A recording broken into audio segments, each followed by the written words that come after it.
السلام علیکم ورحمۃ اللہ تعالی وبرکاتہ، نحمده ونصلي ونسلم على رسوله الكريم، اما بعد فاعوذ باللہ من الشیطان الرجیم، بسم اللہ الرحمن الرحیم۔ قال اللہ تبارک وتعالی فی القرآن المجید،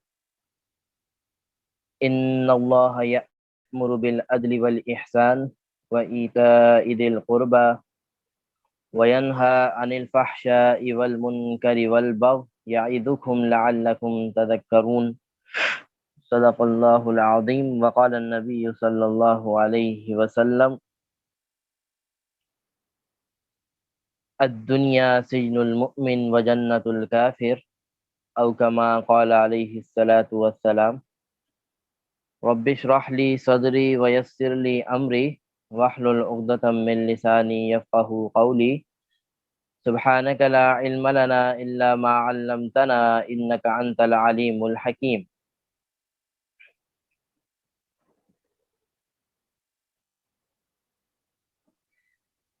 رمضان المبارک کا مہینہ چل رہا ہے اور تقریباً ایک عشرہ یعنی 10 دن یہ مکمل ہونے کو ہے۔ آج 9واں روزہ ہے اور کل انشاءاللہ 10واں روزہ ہوگا۔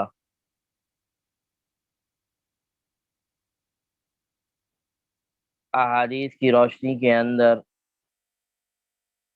رمضان المبارک کو 3 حصوں کے اندر تقسیم کیا گیا ہے۔ پہلے عشرے کو رحمت کا عشرہ، دوسرے عشرے کو مغفرت کا عشرہ اور اسی طرح تیسرے عشرے کو جہنم سے خلاصی کا عشرہ بتایا گیا ہے۔ اللہ تبارک و تعالیٰ کی شان دیکھیے، نبی علیہ السلام کے ارشاد کی روشنی میں قرآن مجید کے اندر جہاں جہاں بھی ہم پڑھتے ہیں اللہ کی مغفرت اور اللہ کی رحمت کے تذکرے، وہاں پر ہمیشہ پہلے مغفرت ہے پھر رحمت ہے۔ اللہ تبارک و تعالیٰ ہمیشہ فرماتے ہیں کہ اللہ سے معافی مانگو، اللہ سے اپنے گناہوں کو معاف کرواؤ، توبہ استغفار کرو اور اللہ کو راضی کرو۔ اس کے نتیجے میں اللہ تبارک و تعالیٰ تمہیں معاف بھی کر دیں گے اور تمہارے اوپر رحمت نازل فرمائیں گے۔ لیکن جب معاملہ آیا رمضان المبارک کا تو اللہ تبارک و تعالیٰ کی شان دیکھیے، اللہ تبارک و تعالیٰ نے جہاں پہلے مغفرت آتی تھی پھر رحمت آتی تھی، اللہ تبارک و تعالیٰ نے مغفرت کو بعد میں کر دیا اور رحمت پہلے کر دیا۔ کیا مطلب اس کا کہ مغفرت کو بعد میں کر دیا، رحمت کو پہلے کر دیا؟ اس کا مطلب یہ ہے کہ اللہ کی ذات بڑی رحیم اور کریم ذات ہے۔ اللہ تبارک و تعالیٰ چاہتے ہیں کہ میرا ہر امتی، بلکہ ہر کافر جو اس وقت کافر ہے، اللہ کے ہدایت سے دور ہے، وہ شخص بھی اللہ کی ذات، اللہ کی چاہت تو یہ ہے کہ میں نے جنت بنائی ہے، تو میں چاہتا ہوں کہ یہ سارے لوگ جنت میں چلے جائیں۔ تو اسی وجہ سے اللہ تبارک و تعالیٰ نے رحمت کے عشرے کو پہلے رکھا کہ مغفرت تو بعد میں دیکھیں گے کہ اللہ معاف نہیں کرے گا، تم اللہ سے معافی مانگو پھر اللہ معاف کرے گا۔ رحمت اللہ تبارک و تعالیٰ پہلے دے رہے کہ تم رحمت تو لیتے رہو، رحمت تو لیتے رہو، باقی دوسرے عشرے جب مغفرت کا آئے گا پھر دیکھیں گے کہ کس کی معافی کو قبول کرنا ہے اور کس کے معافی کو قبول نہیں کرنا۔ لیکن اللہ تبارک و تعالیٰ کی رحمت دیکھے کہ پورے انسان کے لیے کھلی ہے، اور یہ رحمت صرف مسلمانوں کے لیے نہیں ہے۔ اللہ تبارک و تعالیٰ رب العالمین بھی ہیں اور رحمت للعالمین بھی ہے۔ نبی علیہ السلام کی ذات بھی اسی طرح رحمت للعالمین کی ذات ہے، تو ہر عالم کے لیے رحمت ہے۔ دیکھیں ایک کافر ہے، وہ اچھی طریقے سے زندگی گزار رہا ہے، اس کے اوپر کوئی تکلیف نہیں ہے، تو وہ اس کے اوپر کوئی ایسا معاملہ، تو یہ کس وجہ سے گزار رہا ہے؟ یہ اللہ کی رحمت ہی تو ہے کہ وہ بھی اس طرح اچھی زندگی گزار رہا ہے۔ وہ الگ بات ہے کہ اللہ تبارک و تعالیٰ نے اس کو ڈھیل دی ہوئی ہے، چھوٹ دی ہوئی ہے، لیکن اگر دیکھا جائے تو وہ بھی اللہ کی رحمت ہی تو ہے کہ جو کافروں کے اوپر بھی ہے کہ وہ اپنی زندگی بہت اچھے طریقے سے گزار رہے ہیں۔ اسی طرح مسلمانوں کے اوپر بھی اللہ کی رحمت ہے کہ الحمدللہ ہم بڑے آسانی کے ساتھ اپنی زندگی گزار رہے ہیں۔ کبھی کبھی پریشانی آ جاتی ہے، کبھی ایسا مسائل آ جاتے ہیں تو اس مسائل سے اللہ نکال بھی دیتا ہے۔ تو یہ تو آزمائشیں ہوتی ہیں، لیکن دراصل دیکھا جائے تو ہمارا ہر وقت، ہمارا ہر گھڑی، ہم وقت ہم اللہ کی رحمت میں گزار۔ یہ سانس کا لینا یہ کوئی عام بات نہیں ہے، یہ سانس کا لینا یہ اللہ کی رحمت ہے کہ سانس ہم لے رہے ہیں۔ کتنے لوگ ایسے ہوتے ہیں جو آخری اسٹیج پر ہوتے ہیں، وہ وینٹیلیٹر کے اوپر چلے جاتے ہیں، مصنوعی سانس ان کو دی جاتی ہے، اور اس کے مصنوعی سانس دینے کے کتنے لاکھوں روپے وہ خرچ کرتے ہیں، ایک ایک دن کے، ایک ایک بیڈ کے لاکھوں روپے ہوتے ہیں۔ لیکن اللہ تبارک و تعالیٰ کی ذات اور رحمت دیکھیے کہ ہم بغیر مفت کے اندر، بغیر ایک روپے دیے، بغیر کسی قیمت کے، ہم روزانہ عافیت کے ساتھ سانس لے رہے ہیں۔ یہ اللہ کی رحمت ہے اور کیا ہے؟ تو ہمیں اللہ کی رحمت مانگنی بھی چاہیے، اور اللہ کی رحمت پہ شکر بھی ادا کرنا چاہیے کہ اللہ کی رحمتیں ہمارے اوپر ہمیشہ ہے۔ آج جو ہمارا موضوع ہے کہ اصلاح معاشرہ کا 6 نکاتی ایجنڈا، اللہ تبارک و تعالیٰ کے نے قرآن مجید کے اندر بہت سی ایسی آیات اور بہت سی ایسی صورتیں نازل فرمائی ہیں جس سے انسان اپنے معاشرے کے مسائل کو حل کر سکتا ہے، اپنے گھر کے مسائل کو حل کر سکتا ہے، اپنے ارد گرد کے جو مسائل ہیں، جو برائیاں ہیں، اس کو ختم کر سکتا ہے۔ جس طرح پچھلے سال ہم نے سورۃ الحجرات پڑھی تھی، تو سورۃ الحجرات کے اندر باقاعدہ تو پورا موضوع ہی اسی چیز سے ہے، اسی چیز سے بھرا ہوا ہے کہ ہم اپنے معاشرے کو کیسے ٹھیک کریں گے، اب ہم اپنے گھر کے ماحول کو کیسے ٹھیک کریں گے، اپنے ارد گرد کا جو ماحول ہے اس کو کیسے پرامن بنائیں گے۔ اس کے لیے سورۃ الحجرات ایک بہت بڑی بہترین مثال ہے، جس کے حوالے سے ہم نے پچھلے سال پڑھا تھا، باقاعدہ ڈیٹیل سے پڑھا تھا۔ اسی طرح اللہ تبارک و تعالیٰ نے سورۃ النحل کے اندر آیت نمبر 90 میں 6 ایسی باتیں بتائی ہیں جس سے انسان جو ہے اپنے معاشرے کے، یعنی اپنا معاشرہ کے اندر جو برائیاں ہیں اس کو ٹھیک کر سکتا ہے۔ وہ معاشرہ گھر سے بھی تعلق رکھتا ہے، وہ معاشرہ اپنے ارد گرد سے تعلق رکھتا ہے۔ آپ جہاں جہاں جاتے ہیں وہ آپ کے لیے معاشرہ ہے، آپ جہاں جاب کر رہے ہیں وہ پوری جو جاب، جو بھی کمپنی ہے یا جو بھی آفس ہے، وہ پورا آپ کے لیے ایک معاشرہ ہے۔ وہاں کے ماحول کو، وہاں کے حالات کو آپ کیسے ٹھیک کر سکتے ہیں؟ آپ کہیں اسکول میں پڑھاتے ہیں، کالج میں، یونیورسٹی میں پڑھاتے ہیں، یا کسی مدرسے میں پڑھاتے ہیں، جہاں کہیں بھی پڑھاتے ہیں، وہ آپ کے لیے ایک معاشرہ ہے۔ اس معاشرے کو آپ، اس میں اگر خدا نہ خاصہ کوئی برائی پھیلی ہوئی ہے، اس کو کیسے ٹھیک کریں گے؟ سب سے بڑی چیز، آپ کا گھر ایک معاشرہ ہے۔ آپ کے گھر کے اندر اگر خدا نہ خاصہ کوئی اس طرح کی برائیاں ہیں، کوئی مسائل ہیں، تو اس مسائل کو کیسے ٹھیک کریں گے؟ اللہ تبارک و تعالیٰ نے سورہ نحل کے اندر، ویسے تو اور بھی بہت ساری جگہ ہیں اس کے حوالے سے بتائی گئی ہے کہ کیسے انسان اس برائی کو ختم کر سکتا ہے اور اس سے نکل سکتا ہے، لیکن سورۃ النحل کے اندر اللہ تبارک و تعالیٰ نے 6 باتیں ایسی بتائی ہیں جس سے ہم اپنے معاشرے کے اندر جو برائیاں پھیلی ہوئی ہیں، وہ گھر سے تعلق ہو، جیسے میں نے عرض کیا، وہ ہر چیز ہم معاشرہ ہے، تو ہم اس کو کیسے دور کر سکتے ہیں۔ فرمایا اللہ تبارک و تعالیٰ ارشاد فرماتے ہیں، ان اللہ یأمر بالعدل والاحسان وایتاء ذی القربی۔ 3 چیزیں اللہ تبارک و تعالیٰ نے کرنے کی بتائی ہیں، اور 3 چیزیں اللہ تبارک و تعالیٰ نے چھوڑنے کی بتائی ہیں۔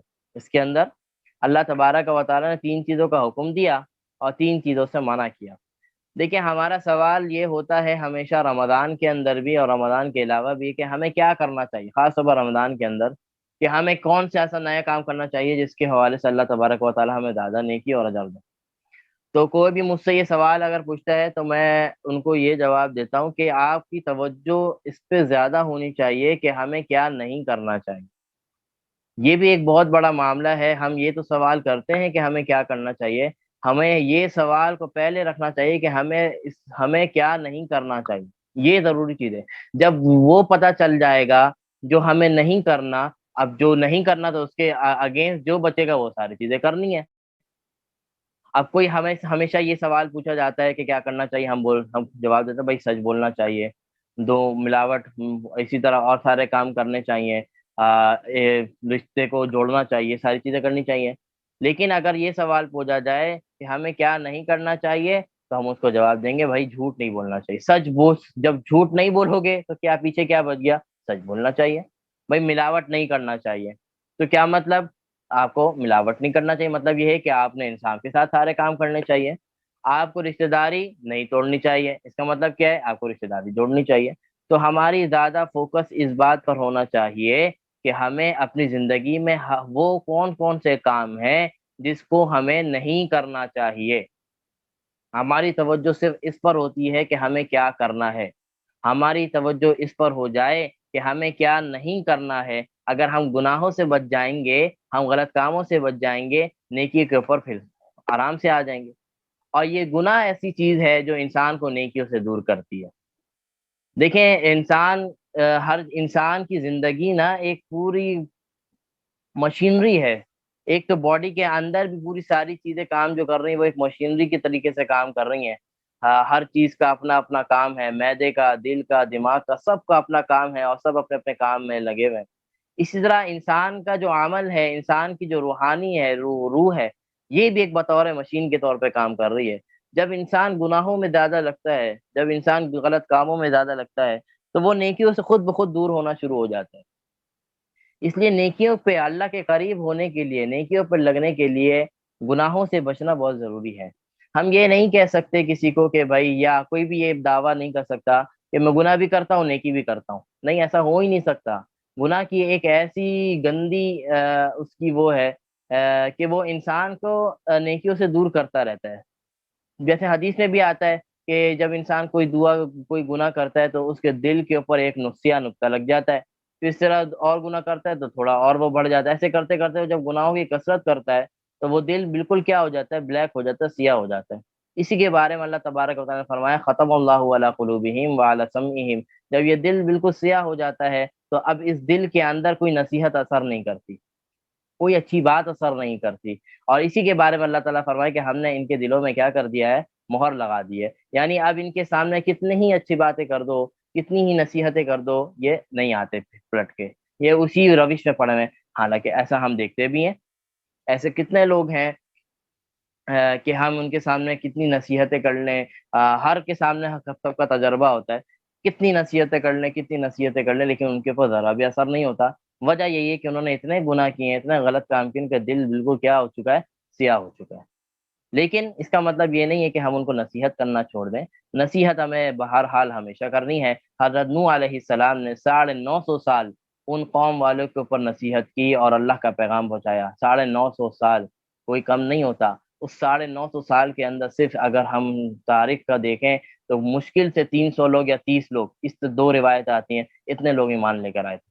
950 سال میں حضرت نوح علیہ السلام ایک نبی نے محنت کی، تو ہمیں بھی محنت جاری رکھنی ہے، نتائج اللہ کے ہاتھ میں ہے۔ فرمایا ان اللہ یأمر بالعدل والاحسان وایتاء ذی القربی، اللہ تبارک و تعالیٰ فرماتے ہیں کہ میں تمہیں حکم دیتا ہوں۔ اللہ کیا کرتے ہیں؟ حکم دیتے ہیں کس چیز کا؟ عدل کا، احسان کا، اور اسی طرح اپنے جو رشتہ دار ہیں، قریب والے ہیں، ان کو کیا کرنے کا، یعنی ان کو دینے کا۔ اللہ تبارک و تعالیٰ نے اس کے اندر بنیادی طور پر 3 باتیں فرمائی ہیں کہ بے شک اللہ تعالیٰ حکم دیتے ہیں عدل کرنے کا، احسان کرنے کا، اور رشتہ داروں سے دینے کا مطلب یہ ہے، یعنی رشتہ داروں سے دینے کا مطلب یہ ہے کہ ان کے ساتھ ہمدردی کرنے کا، ان کے ساتھ اچھے تعلق رکھنے کا۔ دینے سے مراد یہی ہے، اور انسان کی سب سے بڑی چیز دینے کی پیسے نہیں ہوتے، ہم پیسوں سے مدد کرتے ہیں ساری چیزیں، سب سے بڑی چیز دینے کے لیے محبت ہوتی ہے۔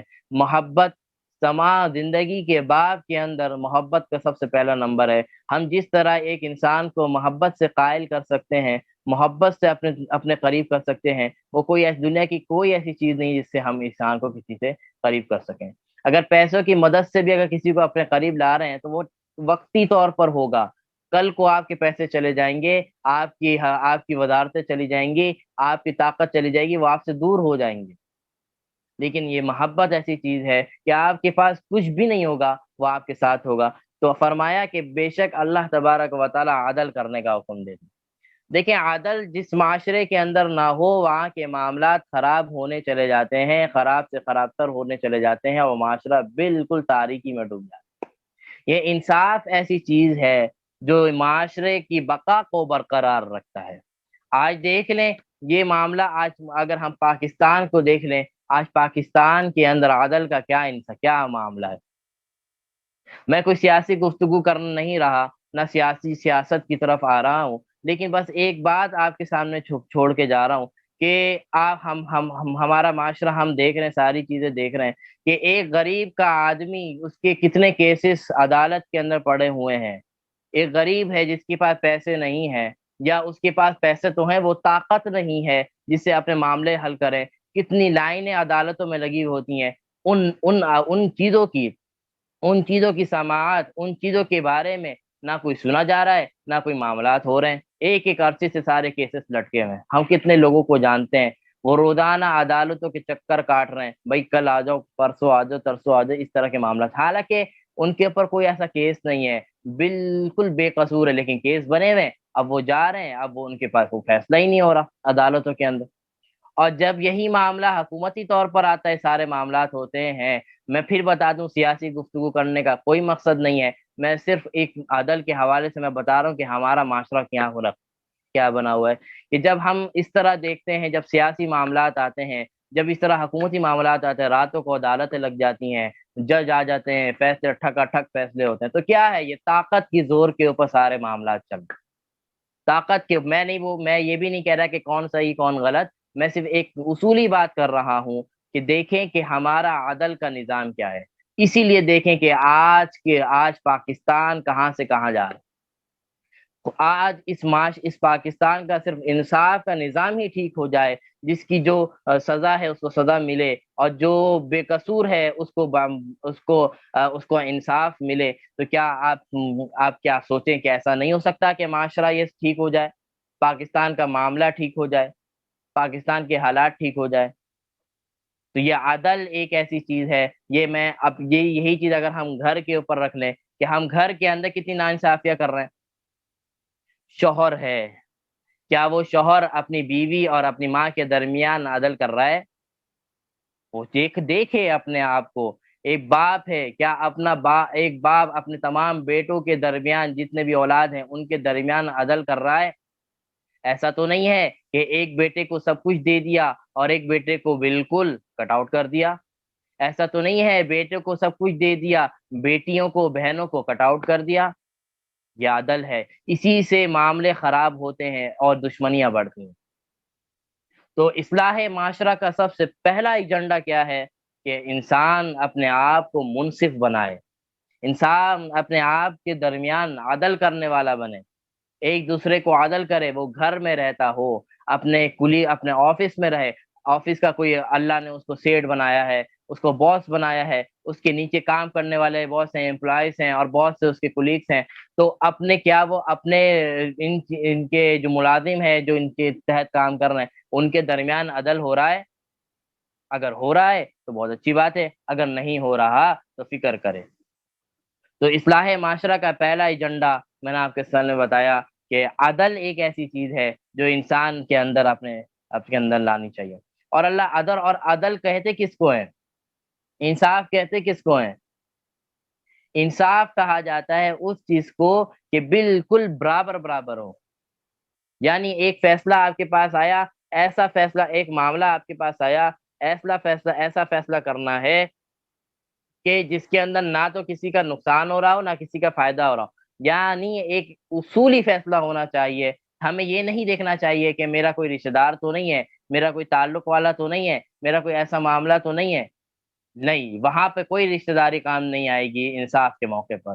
انصاف کے موقع پر دیکھیں، ہم جب فقہ کی کتابوں میں کتاب القضاء پڑھتے ہیں، اس کے اندر جو قاضی ہوتا ہے اس کے بارے میں ہم جب فقہ کے اندر یہ بات واضح طور پہ لکھی ہوئی ہے کہ قاضی کو چاہیے جب وہ فیصلہ سنائے تو کسی کی طرف دیکھے بھی نہ، کسی جو جس کے درمیان فیصلہ کر رہا ہے ان کی طرف دیکھی بھی نہ، ایسا نہ ہو کہ کسی کی شکل دیکھ کر آپ یا تو متاثر ہو جائیں، یا آپ اس کی شکل دیکھ کر اور غصے میں آ جائیں اور فیصلہ غلط کر دیں۔ اتنی احتیاط بتائی گئی ہے اسلام میں عدل کی۔ اور آج ہمارا معاشرہ کیا ہے؟ آج ہمارے یہاں کیا ہو رہا ہے؟ کسی نے پیسے دے دیے چار، کسی نے تعلق بڑھا دیے تو فیصلہ اس کے حق میں ہے، اور کوئی اس طرح کے معاملات نہیں کر سکا تو فیصلہ اس کے خلاف ہے۔ تو یہ انصاف انسان کے زندگی میں آنا چاہیے، اور انصاف کے ساتھ کام کرنا چاہیے، اور اسی طرح انصاف کے ساتھ ہی اپنے ملک کو، اپنے جو ہمارے عدالتی نظام ہے ان کو بھی انصاف کے ساتھ سارے معاملے رکھنے چاہیے۔ فرمایا دوسرے نمبر پر اصلاح معاشرہ کا دوسرا ایجنڈا کیا ہے؟ احسان کے ساتھ کام کرنا، یعنی بھلائی کرنا، ایک دوسرے کے ساتھ کیا کرنا؟ بھلائی کے ساتھ کام کرنا۔ دیکھیں ایک تو یہ ہوتا ہے نا کہ کسی نے مجھ پر احسان، حدیث کی روشنی میں اگر ہم اس کو احسان کو اگر ہم حدیث کی روشنی میں دیکھیں، احسان کسے کہا جاتا ہے؟ ایک تو جواب اس کا یہ ملتا ہے، آپ علیہ السلام نے ارشاد فرمایا کہ احسان یہ نہیں ہے کہ کوئی آپ کے ساتھ احسان کرے، آپ کے ساتھ اچھا برتاؤ کرے اور آپ اس کے ریٹرن میں آپ اس کے ساتھ اچھا برتاؤ کریں اور اس کے ساتھ اچھے سلوک رکھیں۔ پیغمبر فرماتے ہیں کہ احسان تو یہ ہے کہ کوئی شخص آپ کے ساتھ برا سلوک کرے، آپ کے ساتھ اچھا برتاؤ نہ کرے اور آپ اس کے ساتھ اچھا برتاؤ کریں، اچھا سلوک کریں۔ اللہ کے نبی نے فرمایا اصل احسان تو یہ ہے، کسی نے آپ کے ساتھ احسان کیا اور آپ نے اس کے بدلے میں اس کا احسان اس کے بدلے میں اس کا احسان کیا، یہ تو احسان نہیں ہوا، یہ تو آپ نے اس کا بدلہ اتارا۔ اگر اس وقت بھی اگر ایک بندہ آپ کا احسان کر رہا ہے اور آپ اس کے احسان نہیں مان رہے اور اس کے ساتھ بدسلوکی، یہ تو اور ہی خطرناک قسم کی بات ہے نا۔ تو احسان کیا اور اس کے بدلے میں آپ نے احسان کیا، یہ تو آپ نے ایک طریقے سے بدلہ اتار دیا۔ اصل احسان یہ ہے کہ جو شخص آپ کے ساتھ برائی کرے، آپ کے ساتھ بدسلوکی کرے اور آپ کے ساتھ غلط تعلقات اور غلط معاملات رکھیں، آپ اس کے ساتھ اچھے تعلق رکھیں، اچھے سلوک کریں۔ اللہ کے نبی فرماتے ہیں احسان دراصل یہ ہے۔ اور اللہ کے ساتھ احسان کیا ہے؟ اللہ کے ساتھ احسان کا کیا معاملہ ہے؟ کیا خوبصورت ارشاد فرمایا حدیث جبریل، جو ایک طویل حدیث ہے، آپ نے بھی شاید پڑھی ہوگی، اس کے اندر بہت ساری باتیں حضرت جبریل علیہ السلام نے آپ علیہ السلام سے پوچھی کہ مل ایمان، کہ ایمان کیا ہوتا ہے، توحید کیا ہوتی ہے، بہت سارے سوالات اس میں پوچھے گئے۔ حضرت جبریل علیہ السلام نے ایک سوال اور پوچھا آپ علیہ السلام سے، فرمایا مل احسان، یہ احسان کیا چیز ہے؟ اللہ کے نبی نے ارشاد فرمایا احسان یہ ہے کہ تم زندگی ایسے گزارو، احسان یہ ہے کہ تم زندگی ایسے گزارو کہ تم اللہ کو دیکھ رہے ہو، تم زندگی ایسے گزارو کہ تم کو اللہ کو دیکھ رہے ہو، اور خدا نہ اور کم از کم اگر ایسا نہیں ہے، ایسے نہیں گزار سکتے تو کم از کم اتنے ایسے تو گزارو کہ یہ تو تمہارے ذہن میں ہمیشہ رہے کہ اللہ مجھے دیکھ رہا ہے۔ یہ ہے احسان۔ کتنی کتنی زبردست تعریف کر دی نبی علیہ السلام نے کہ زندگی ایسے گزارو کہ جیسے تم اللہ کو دیکھ رہے ہو، اور اگر ایسا نہیں ہو سکتا تو کم از کم اتنا تو ہونا چاہیے، یہ تو ہمیشہ آپ کے دل میں یہ بات ہونی چاہیے کہ اللہ مجھے دیکھ رہا ہے۔ کتنی بڑی بات آپ علیہ السلام نے کہا جائے کہ سمندر کو کوزے کے اندر بند کر دیا، اور اس سے اب کتنی باتیں ہم نکال سکتے ہیں احسان کے بارے میں، کہ جب ہمارا یہ نظریہ ہو، جب ہماری یہ سوچ ہو کہ میں اللہ کو دیکھ رہا ہوں، جب اللہ میرے سامنے ہوگا تو کوئی غلط کام میں کر سکوں گا؟ آپ باس کے سامنے کھڑے ہیں، آپ ٹیچر کے سامنے کھڑے ہیں، آپ اپنے پرنسپل کے سامنے کھڑے ہیں، اس وقت آپ کی جرت نہیں ہوگی کہ آپ اس کے سامنے کوئی غلط کام کر سکیں، کیونکہ آپ اپنے بڑے آدمی کے یا اپنے باپ کے سامنے کھڑے تو آپ کی جرت نہیں ہوگی کہ آپ کوئی غلط کام کریں، کیونکہ آپ کو زندہ خیال ہوگا میرے والد صاحب سامنے کھڑے ہوئے ہیں، میرا باس سامنے کھڑا ہوا ہے، میرا کوئی بھی ایسا آدمی ہے جس کو میں بڑا سمجھتا ہوں وہ میرے سامنے کھڑا ہے، میں کیسے ان کے سامنے غلط کام کروں گا؟ اگر یہی خیال ہم اللہ کے سامنے، اللہ کے حوالے سے ہمارے دل میں آ جائے کہ اللہ تو ہر جگہ ہے، اللہ کو ایسے گویا ایسے رکھے کہ میں اللہ کو دیکھ رہا ہوں، اللہ میرے سامنے، میں کیسے غلط کام کروں؟ اور اسی طرح کم از کم اتنا تو ہو کہ میں نہیں دیکھ رہا، میرے اندر وہ ایمانی قوت نہیں ہے کہ میں اللہ کو محسوس کر سکوں، لیکن اللہ تو مجھے دیکھ رہا ہے نا، اللہ تو مجھے دیکھ رہا ہے، میں کہیں پہ بھی ہوں اللہ مجھے دیکھ رہا ہے، تو جب اللہ مجھے دیکھ رہا ہے تو میرے اندر کیا ایسی ضرورت ہوگی؟ وہاں تو باس یا والد صاحب ہیں، جب آپ اس کے سامنے ہیں تب تو وہ والد صاحب آپ کو دیکھ رہے ہیں، لیکن جب آپ کے سامنے والد صاحب یا آپ کے باس چلے گئے تو اب وہ نہیں دیکھ رہے، اب آپ کوئی غلط کام بھی کر سکتے ہیں، لیکن اللہ کی ذات تو ایسی ہے کہ ہر وقت آپ کو دیکھ رہی ہے، ہر وقت آپ کے سامنے ہے، ہر وقت آپ حاضر ناظر ذات صرف اللہ کی ہے۔ تو جب ہمارے اندر یہ استحضار پیدا ہو جائے گا، ہمارے اندر جب یہ کیفیت پیدا ہو جائے گی کہ اللہ مجھے دیکھ رہے ہیں، تو ہمیں کبھی بھی ایسے کام کرنے کی ہمارے قدم ہی نہیں اٹھیں گے، ہم کبھی بھی اپنے گناہوں کی طرف قدم ہی نہیں اٹھیں گے۔ وجہ یہ ہے کہ ہمارے اندر سے وہ احساس ختم ہو گیا اور وہ استحضار ختم ہو گیا، اسی وجہ سے ہم بڑے دھڑلے کے ساتھ اپنے گناہوں میں لگ جاتے ہیں، غلط کام کر جاتے ہیں۔ تو اصلاح معاشرہ کا جو دوسرا ایجنڈا بتایا وہ کیا ہے؟ احسان کرنا، عدل کرنا اور احسان کرنا، انصاف کرنا اور بھلائی کے ساتھ کام کرنا۔ اگر یہ دو کام کرو گے، آگے اور بھی آ رہی ہے، دو کام یہ کرو، آگے فرمایا ایتا ذل قربا، اپنے رشتہ داروں کے ساتھ، اپنے قریب والوں کے ساتھ، اپنے دوست احباب کے ساتھ محبت سے رہنا، ان سے محبت کے ساتھ رہنا، اچھے برتاؤ کے ساتھ رہنا، اچھے تعلقات کے ساتھ رہنا، اور کبھی ان کو مدد کی ضرورت پڑے تو ان کی جتنی آپ کی استطاعت ہے اس کے مطابق اس کی مدد بھی کرنا۔ فرمایا جب یہ کام کرو گے، اور یہ اس سے مراد ایتاء ذی القربیٰ سے مراد صرف رشتہ دار نہیں ہے، بلکہ آپ کے پڑوسی بھی آتے ہیں، آپ کا جو بھی تعلق ہے، بلکہ مسلمان کی حیثیت سے تو ہر کوئی آپس میں اللہ تبارک و تعالیٰ فرماتے ہیں انما المؤمنون اخوہ، کہ تمام مسلمان بھائی تو کیا ہیں، آپس میں بھائی بھائی ہیں، تمام مومنین تو آپس میں بھائی ہیں، تو ایک بھائی کا رشتہ تو ہمارا سب سے ہے، اسی طرح خواتین کا آپس میں بہن کا رشتہ تو سب سے ہے۔ تو اپنے بھائی بہنوں کے ساتھ، خصوصاً وہ حضرات جن سے ہمارا ایک خونی تعلق ہو، یا ہمارا کوئی قلبی تعلق ہو، یعنی ایسے لوگ جن سے ہمارا وہ ایک خاص تعلق ہو، خاص طور پر ان کے ساتھ تو کیا کرنا ہے، ایتاء ذی القربیٰ، کہ اپنے اپنے ان لوگوں کے ساتھ اچھے برتاؤ کے ساتھ، اچھے سلوک کے ساتھ اور محبت کے ساتھ رہنا ہے۔ فرمایا یہ تین ایسی باتیں ہیں جو معاشرے کو ٹھیک کر دیتی ہے، ایک انصاف کا نظام ہو، ایک عادل کا، ایک احسان کا نظام ہو، اور ایک رشتہ داروں کے ساتھ اچھے سلوک اور اچھے برتاؤ کا انتظام ہو، اپنے تعلق والوں سے اچھے برتاؤ کا انتظام ہو۔ یہ معاشروں کو سدھارنے کے لیے یہ ایک بہت بڑی چیز ہے۔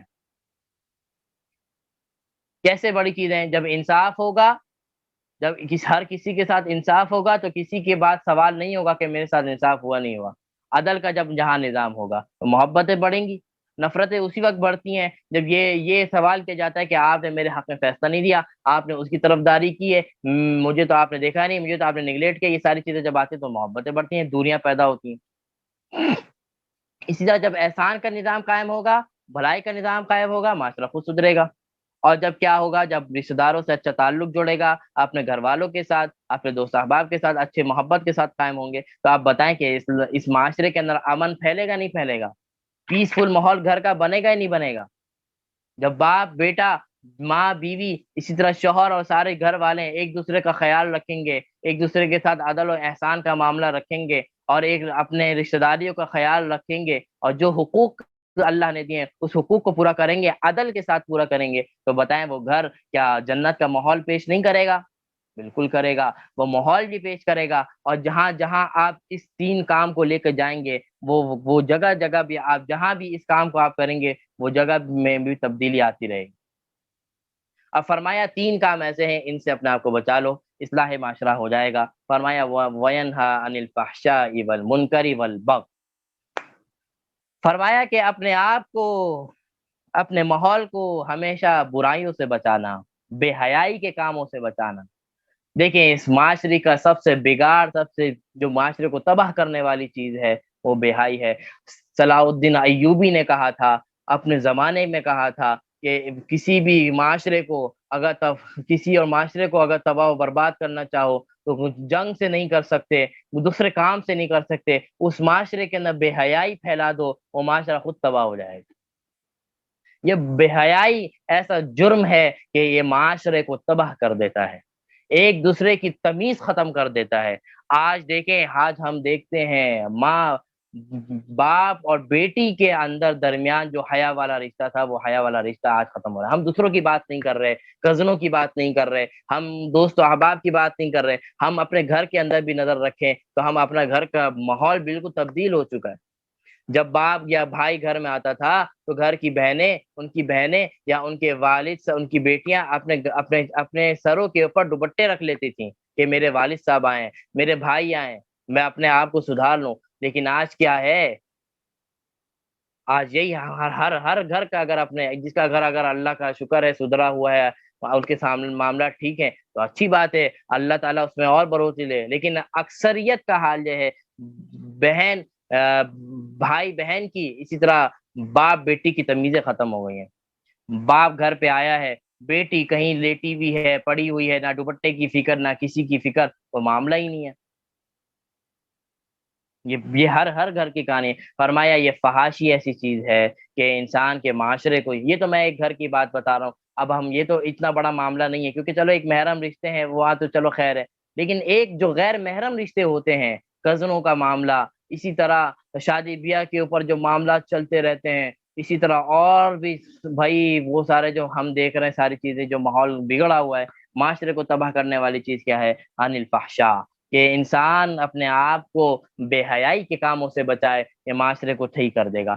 جیسے صلاح الدین ایوبی کا میں نے آپ کے سامنے وہ قول کوٹ کیا ہے، کہ فرماتے ہیں کہ کسی معاشرے کو آپ جنگ مسلط کر سے آپ اس کو شکست نہیں کر سکتے، جب تک اس معاشرے کے اندر آپ فحاشی کو پھیلا دیں، بے حیائی کو پھیلا دیں، وہ معاشرہ خود تباہ و برباد ہو جائے گا۔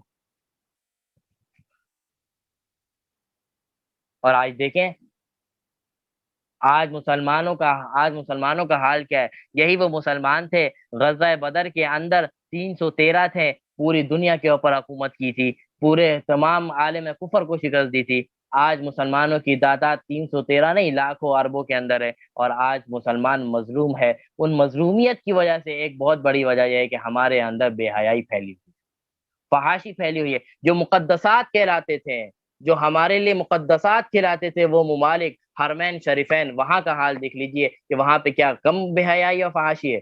بڑے بڑے کلب کھل چکے ہیں، نائٹ کلب، سعودیہ جیسے شہر، حرمین شریفین جیسے شہروں کے اندر نائٹ کلبs اور شراب خانے کھلے ہوئے ہیں، اور باقاعدہ باقاعدہ ان کی سب کو معلوم ہونے کے ساتھ، یہ نہیں چھپ چھپ کے سارے کام، کھلے عام سارے معاملات چل رہے ہیں۔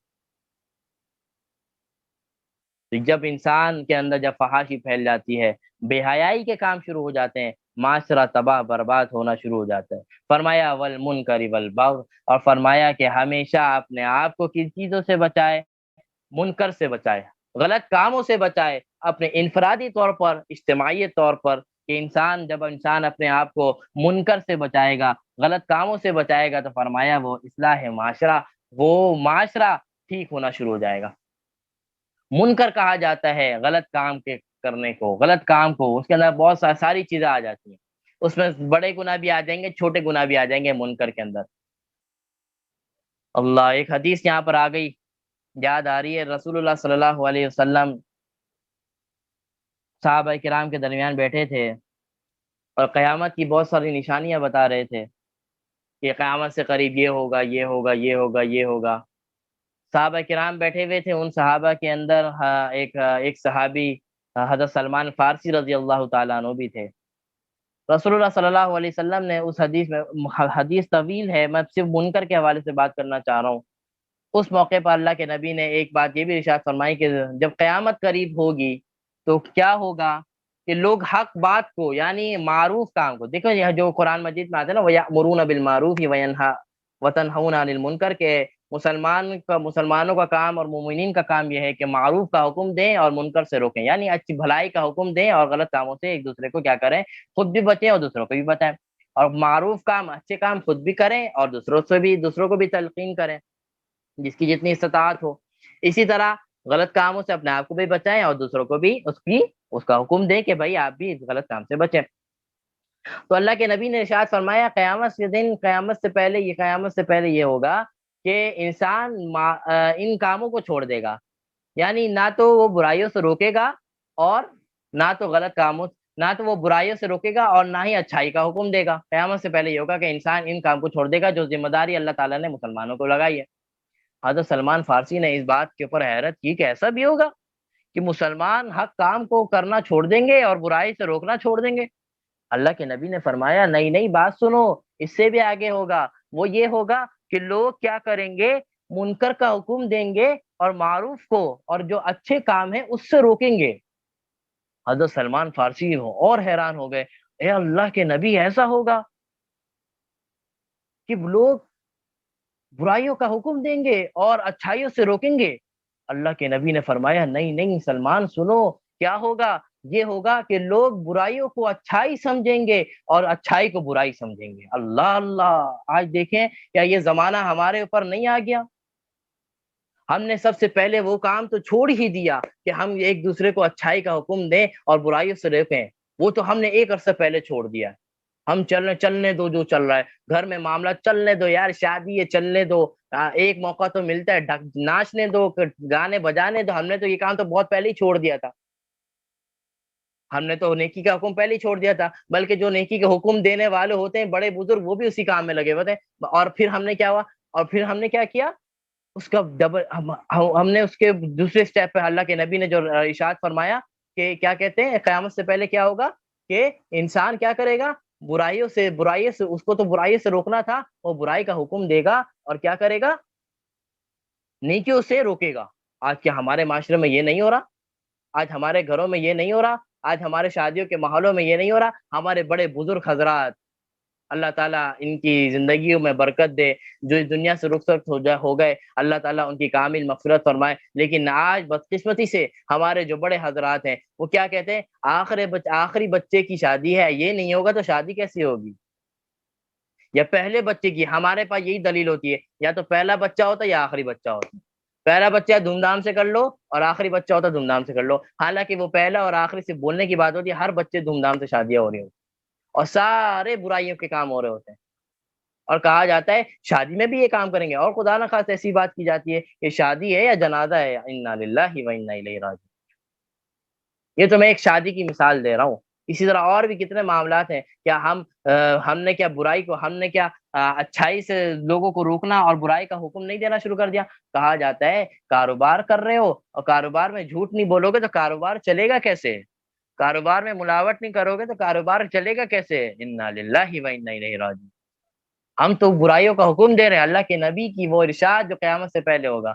اور تیسرا اسٹیج یہ کیا فرمایا کہ لوگ برائی کو اچھائی سمجھیں گے۔ دیکھیں ایک ہوتا ہے سمجھنا کہ میں چلو برائی کو برائی سمجھ رہا ہوں لیکن چلو لگا ہوا ہوں، خیر ہے، اللہ تعالیٰ چلے اس کے۔ ایک وہ ہوتا ہے کہ برائی کو برائی سمجھا ہی نہ جائے، یہ اس سے بھی خطرناک بات ہے۔ اللہ کے نبی نے فرمایا کہ قیامت سے پہلے لوگوں کی حالت یہ ہوگی کہ وہ برائی کو اچھائی سمجھیں گے اور اچھائی کو برائی سمجھیں گے۔ آج برائی کو اچھائی نہیں سمجھا جا رہا، آج کتنے بڑے بڑے کام کیے جاتے ہیں اور تالیاں بجائی جاتی ہیں اور برائیوں کے کام ہو رہے ہوتے ہیں، کتنی برائیوں کے کام ہو رہے ہوتے ہیں اور تالیاں بجائی اس کو کیا سمجھنا یہ بہت اچھا کام ہو گیا۔ میں جب بات کرتا ہوں تو بہت سے لوگوں کو بری بھی لگتی ہوگی۔ ہم اپنے بچوں کو شادیوں کے موقع پر ڈانس کرواتے ہیں اور نچواتے ہیں اور پویم لگاتے ہیں ساری چیزیں، اور اس کے اوپر کلیپنگ کر رہے ہوتے ہیں اور کہتے ہیں یہ دیکھو میرا بچہ کتنا اچھا ڈانس کرا، انا للہ و انا الیہ راجعون۔ کیا ہم برائی کو اچھائی نہیں سمجھ رہے؟ کیا یہ برائی نہیں تھا؟ کیا یہ برا کام نہیں تھا؟ آپ اپنے بچوں اصل تربیت کا ماحول، اصل تربیت کا مقام تو بچپن ہوتا ہے، آپ نے بچپن میں اس کو غلط عادتوں کی عادت ڈلوا دی۔ اللہ تعالیٰ ہماری حفاظت فرمائے، اللہ تعالیٰ ہماری حفاظت فرمائے۔ میں یہ اس کے اندر صرف دنیا دار نہیں، دینداروں کا بھی یہ حال، دینداروں کا بھی یہ حال ہے، دینداروں کا یہ بھی یہ حال ہے۔ اگر میں آپ کو قصے سناؤں تو یہ قصے ہمارے وقت کم پڑ جائے گا، قصے بہت پڑے ہیں۔ آج ہمارا ماحول معاشرہ کس طرف خرابیوں کی طرف جا رہا ہے، آج پاکستان کیوں زوال کی طرف جا رہا ہے۔ ہم اپنے حکمرانوں کو تو غلط کہتے ہیں، ہم اپنے بڑوں کو تو غلط کہتے ہیں، کیا میرے گھر کا ماحول صحیح ہے؟ کیا ایک والد جو اپنے گھر کا حاکم ہے، کیا اس کے گھر کا ماحول صحیح ہے؟ کیا اس کے گھر میں سارے کام اچھے ہو رہے ہیں؟ ہمیں اپنے اوپر توجہ دینی چاہیے، ہمیں اپنے گربان میں جھانکنا چاہیے، ہاں، اس سے کہ پہلے کہ ہم کسی اور کو دیکھیں، ہم حاکم وقت کو دیکھیں۔ تبدیلیاں ہمیشہ نیچے سے اوپر جاتی ہے، اور جب نیچے سے اوپر جائے گی، دیکھیں اللہ کے نبی نے ریاست مدینہ 10 سال میں قائم کی، ایسے نہیں قائم کی کہ صرف آپ علیہ السلام نے محنت کی، صحابہ کرام نے جڑ کر آپ علیہ السلام کے ساتھ محنتیں کی ہیں، اپنے گھر کے ماحول کو ٹھیک کیا ہے، اپنے معاشرے کو ٹھیک کرنے کی پوری کوشش کی ہے۔ تو جب تک عوام نہیں ملے گی، اپنے عوام اپنے آپ کو اچھائی کی طرف نہیں لے کر آئے گی، آپ کبھی بھی اپنے پاکستان کو کوئی وہ معاملہ نہیں بنا سکتے، کبھی پاکستان کو ایک وہ والا معاشرہ نہیں بنا سکتے جو رسول اللہ صلی اللہ علیہ وسلم نے بنایا تھا۔ گھر سے تبدیلی شروع کرنی پڑے گی، آپ کے اندر سے تبدیلی لانی پڑے گی۔ جب آپ اپنے اندر سے تبدیلی لائیں گے، کل کو انشاءاللہ یہ جب تبدیلی ایک سے دوسرے میں کنورٹ ہوگی، ایسے پھیلتی رہے گی، جب پھیلتی رہے گی وقت لگے گا، لیکن انشاءاللہ ایک وقت آئے گا، وہ ہمارا ملک پاکستان، ہمارا گھر جنت کا نظیر ہوگا۔ فرمایا اور کس چیز سے منع کرتا ہے؟ والبغ، اور ہر سرکشی کے کام سے، ہر بدماشی سے اللہ تبارک و تعالیٰ روکتے ہیں۔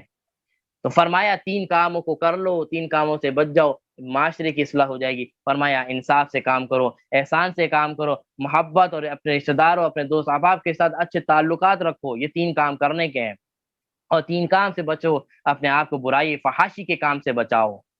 اور فرمایا اپنے آپ کو برے کاموں سے منکر سے بچاؤ، برے کاموں سے بچاؤ، اس کے اندر چھوٹے بڑے سارے گناہ ساری برائیاں آ جاتی ہیں۔ فرمایا والبغ، اور اپنے آپ کو سرکشی سے، اپنے آپ کو سرکشی سے بچاؤ، اپنے آپ کو بدماشیوں اور اپنے آپ کو ہٹ درمیوں تکبر سے بچاؤ۔ فرمایا یعظکم لعلکم تذکرون، اور فرمایا کہ یہ اللہ تبارک و تعالیٰ تمہیں ان چیزوں کی نصیحت کرتا ہے تاکہ تم کیا کر لو، اس نصیحت سے عبرت حاصل کرو، اپنے اندر یہ ساری چیزیں پیدا کرو۔ تو اصلاحی معاشرے کے حوالے سے 6 نکاتی ایجنڈا میں نے آپ کے سامنے رکھا ہے، ہمیں انفرادی طور پر ان 6 کاموں کے اوپر محنت کرنی ہے۔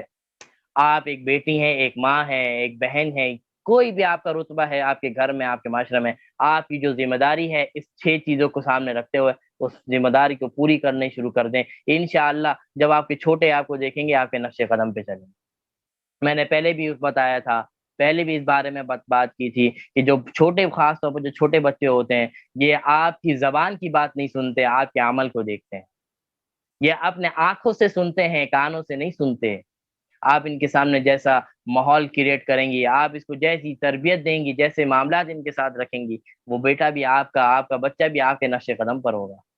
آپ نے بچے کو روزانہ نمازوں کی تلقین، نماز پڑھو، نماز پڑھو، نماز پڑھو، نماز پڑھو، نماز پڑھو، لیکن آپ نے خود اگر نماز نہیں پڑھی، وہ بچہ کبھی زندگی میں نماز نہیں پڑھے گا۔ اگر پڑھے گا بھی تو وہ ڈر کی وجہ سے، آپ کے مار کی وجہ سے، آپ کی ڈانٹ کی وجہ سے وقتی طور پہ تو پڑھے گا، مستقل کا نمازی نہیں ہوگا۔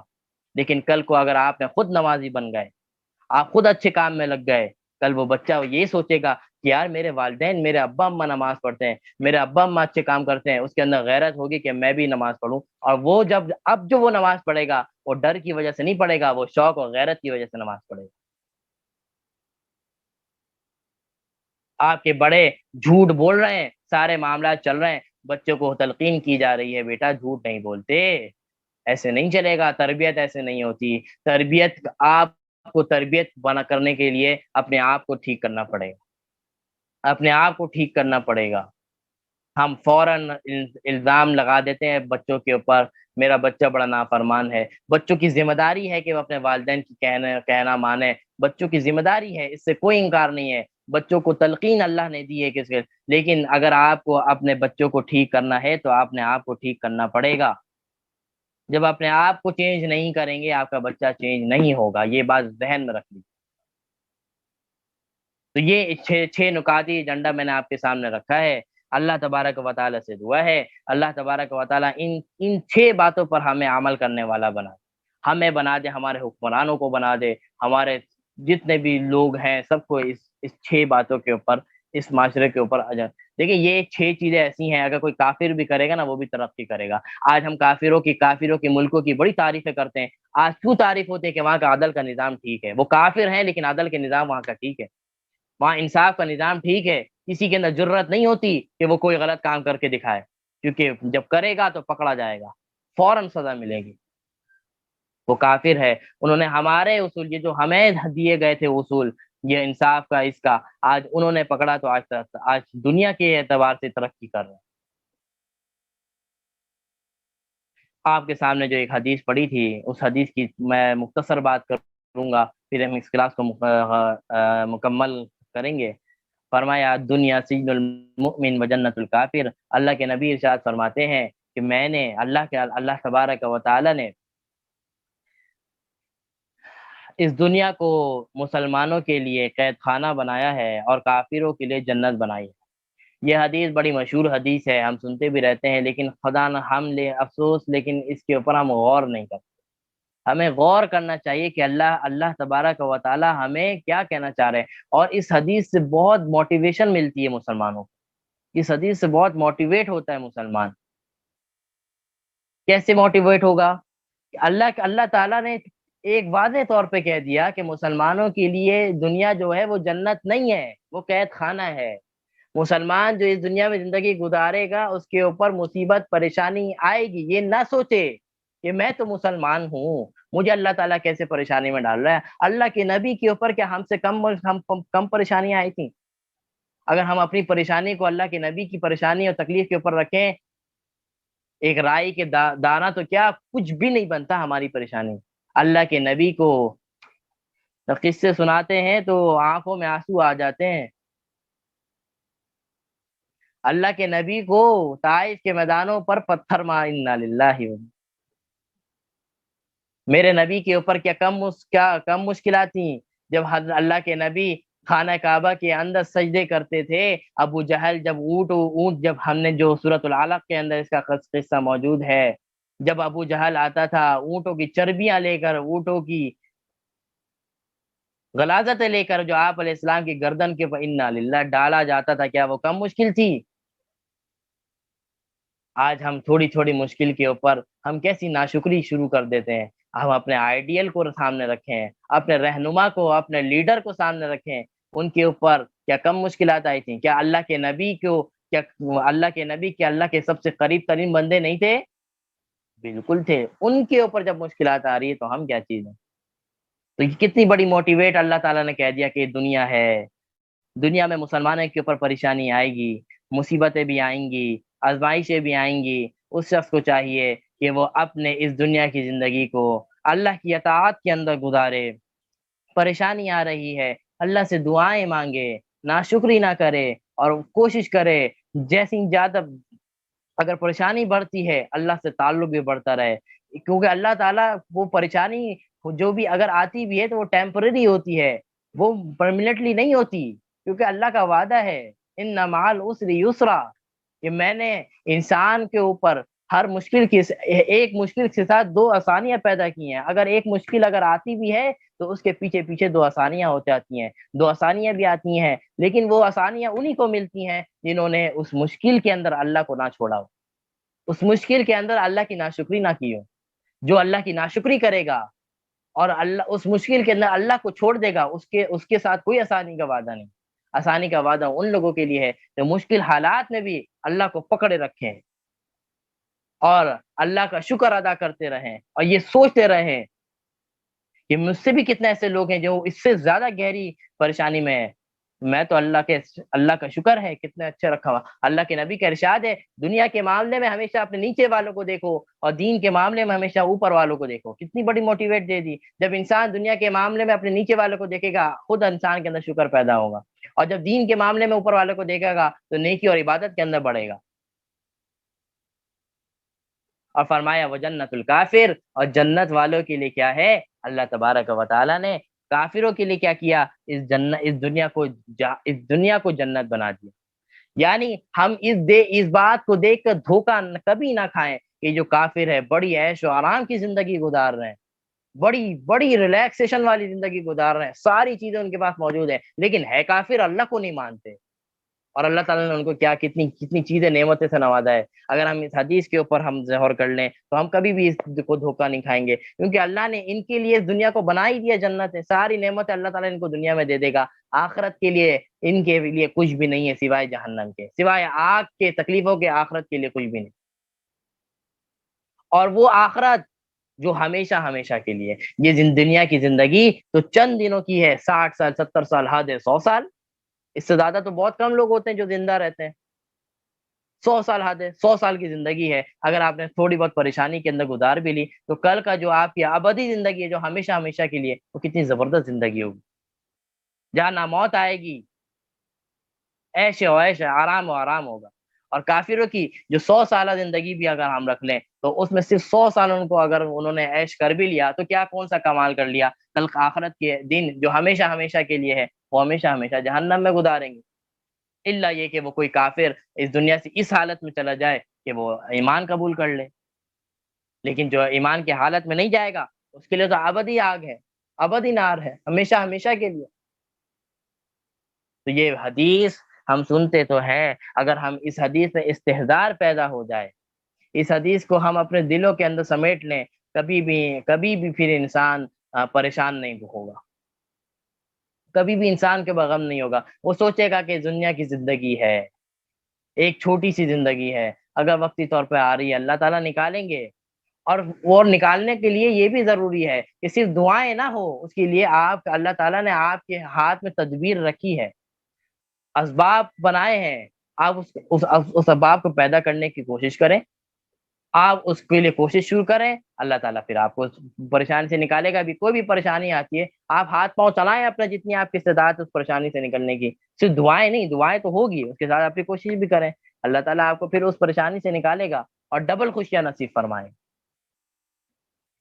تو کبھی بھی انسان کو کافروں کو دیکھ کر اور جو فاسق و فاجر ہیں ان کو دیکھ کر کبھی بھی یہ دھوکہ نہیں کھانا چاہیے کہ وہ تو کتنا اللہ کو مانتے نہیں ہیں، بڑی زندگی عیش و آرام کی گزار رہے ہیں۔ ہمارے ذہن میں یہ بات ہونی چاہیے کہ ان کے لیے یہی زندگی جنت ہے، ہماری جنت تو آنے والی ہے، یہ زندگی چلی گئی، اگر پریشانیوں میں تھوڑا وقت بھی گزار لیا، اپنے نبی سے زیادہ پریشان تو ہم نہیں ہیں، انبیاء سے زیادہ، صحابہ سے زیادہ تو پریشانیاں ہمیں نہیں ملی، ان کے لیے کیا آج دیکھیں کہاں جنت کے باغوں میں عیش کر رہے ہیں، ہم بھی ان کے نقش قدم پہ چلیں گے، صحابہ کے اپنے انبیاء کے نقش قدم پہ چلیں گے۔ وقتی طور پہ پریشانی ہے، آج ہے کل نہیں ہے، یہ وقت بھی گزر جائے گا، کل انشاءاللہ جنت میں آرام سے زندگی گزار رہے ہیں۔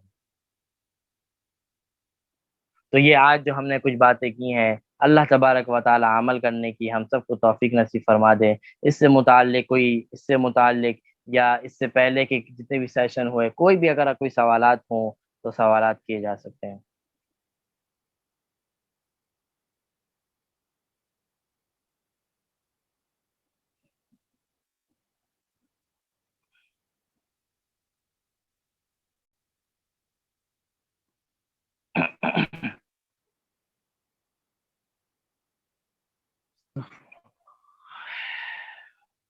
جی کوئی سوالات ہو تو کر لیجئے، پھر انشاءاللہ ہم مکمل کرتے ہیں۔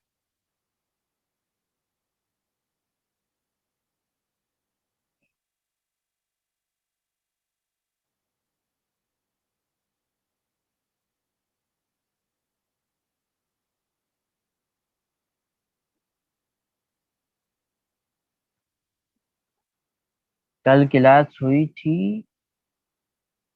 وعلیکم السلام ورحمۃ اللہ۔ کل اتوار تھا تو اتوار کے حوالے سے ہم نے یہ فیصلہ کیا تھا کہ اتوار کو مصروفیت اس طرح یہ ہوتی ہے کہ گھر کے تھوڑے آرام ورام بھی کر رہے ہوتے ہیں حضرات، تو پھر کل کی ہم نے چھٹی کر لی تھی۔ تو اگر آگے بھی کوئی اتوار آتا ہے تو اتوار کو انشاءاللہ کلاس نہیں ہوگی، اس کے علاوہ۔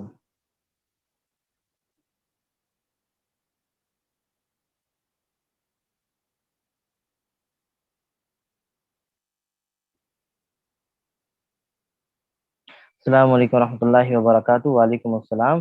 بچوں کو دنیا اور دین دونوں میں برابری کیسے قائم رکھیں؟ دیکھیں، بچوں کے لیے دین اور دنیا کی برابری کے لیے سب سے پہلی بات تو یہ ہے کہ گھر کے ماحول کو بھی ایسا بنائیں، گھر کے معاشرے کو بھی ایسا بنائیں کہ ان کو اگر ہم اچھی دنیاوی تعلیم دے رہے ہیں اور دنیاوی باتوں کو اچھی اچھی باتیں بتا رہے ہیں تو اپنے اس کے ساتھ ساتھ دین کو بھی سامنے رکھیں، دینی باتوں کو بھی ان کو بتائیں۔ اگر والدین کو اتنا دین کے بارے میں نہیں پتا تو ان کو یوٹیوب کے بڑے بڑے لیکچرز ہیں، ان کو لیکچر سنائیں اور اچھی اچھی باتیں، کچھ بنیادی باتیں تو ہر انسان کو پتہ ہوتی ہیں، وہ اپنے بچوں کو بتائیں۔ پھر ایک یہ گھر کا مرحلہ ہوتا ہے، دوسرا اسٹیج ہوتا ہے آپ کے اس ادارے کا، انسٹیٹیوٹ کا، آپ کے تعلیمی ادارے کا۔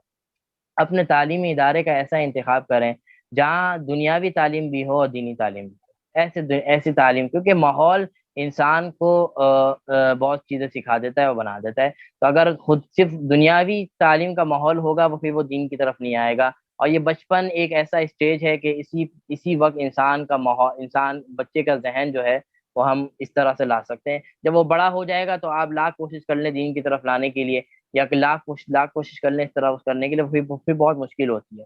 تو سب سے پہلے اپنے گھر کے ماحول کے حوالے سے اس کے اوپر، اپنے بچے کے اوپر بات کرنی پڑے گی ساری چیزیں۔ اور دوسری چیز، جب ہم اس کا اسٹیج آ جائے کسی داخلے کا، اسکول کا وغیرہ کا، اس کی تعلیمی سفر کا، تو پھر ایسے اسکول اور ایسے ادارے کا انتخاب کریں جہاں پہ دینی اور دنیاوی دونوں ماحول ہو، دونوں تعلیم ہو۔ اور اس کے حوالے سے ہمارے بہت سارے اسکول کام کر رہے ہیں، اقرۃ الروضۃ الاطفال ہے، دارالارقم ہے، بہت سارے ایسے چیزیں ہیں جو وہ کر رہی ہیں۔ یہ مختصر طور پہ میں نے آپ کے بتائیں۔ بیوی شوہر پر کس طریقے سے احسان کر سکتی ہے؟ بیوی شوہر کے پاس سب سے آسان طریقہ یہ ہے کہ اس کی باتوں کو مانے، اس کے اس کی فرما برداری کرے، اور کیا ایسے احسان پورا ہوگا۔ اس کے لیے اچھی اچھی ڈشز بنائیں۔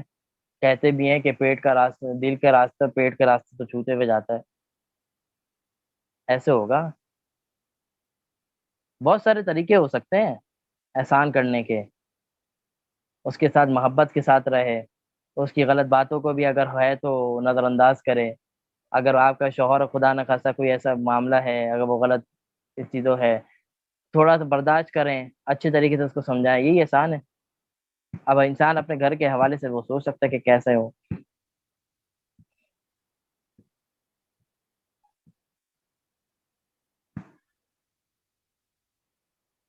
احسان اس طریقے سے بھی کر سکتی ہے کہ اس کے اوپر خرچ کرے، احسان اس طریقے سے بھی کر سکتی ہے اس کی غیر موجودگی میں ہر اس کام سے بچے جس سے وہ اس کا شوہر ناراض ہوتا ہے، احسان اس طریقے سے بھی کر سکتی ہے جس کام کا حکم شوہر کو جو چیز بری لگتی ہے وہ کام نہ کرے، یہی حکم مردوں کے لیے بھی ہے۔ اپنی بیوی کے جو اپنے بیوی کے اگر خدا نہ خدا بیوی کو آپ کی کوئی چیز پسند نہیں ہے، کوئی ایسے معاملات، آپ وہ کام نہ کریں جس سے وہ بیوی پھر وہ ناراض نہ ہو، وہ الگ بات ہے ناجائز کام نہ ہو۔ اگر وہ کوئی جائز کام سے روک رہی ہے اور اس طرح وہ کر رہی ہے تو پھر اس کے اوپر نہیں ہے۔ جی اور کوئی سوال؟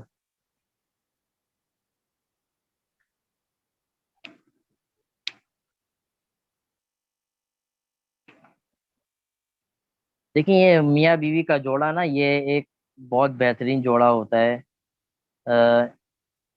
اس سے انسان بہت چیزیں اپنے گھر کو سدھار سکتا ہے، اگر ایک دوسرے کی خیال کریں، ایک دوسرے کے جو معاملات ہیں جو اللہ نے حقوق دیے ان کا خیال رکھیں، تو انشاءاللہ یہ چیزیں پھر ان کے بچوں کے اندر بھی کنورٹ ہوتی ہیں۔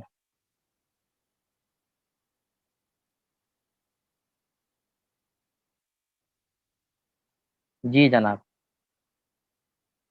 چلے وقت ہمارا مکمل بلکہ اوپر ہو گیا، اور سوالات بھی تقریباً آ گئے اور مجھے نہیں لگتا اور ہوں گے، کوئی بھی ہوا تو بعد میں پوچھے جا سکتے ہیں۔ اللہ تبارک و تعالیٰ سے دعا ہے اللہ تبارک و تعالیٰ ہمیں اس رمضان المبارک کی قدر کرنے کی توفیق نصیب فرما دے، اور یہ جو ہمارا رمضان بس اب گزر ہی جا رہا ہے، آج 9 ہے، کل کو 29 ہو جائیں گے، بس اللہ تعالیٰ گزرنا تو ہے، بس اللہ تعالیٰ اس طرح گزار دے کہ آپ ہم سے راضی ہوں۔ اللہ تبارک و تعالیٰ ہم سب کا بیٹھنا سننا سنانا قبول فرما لے۔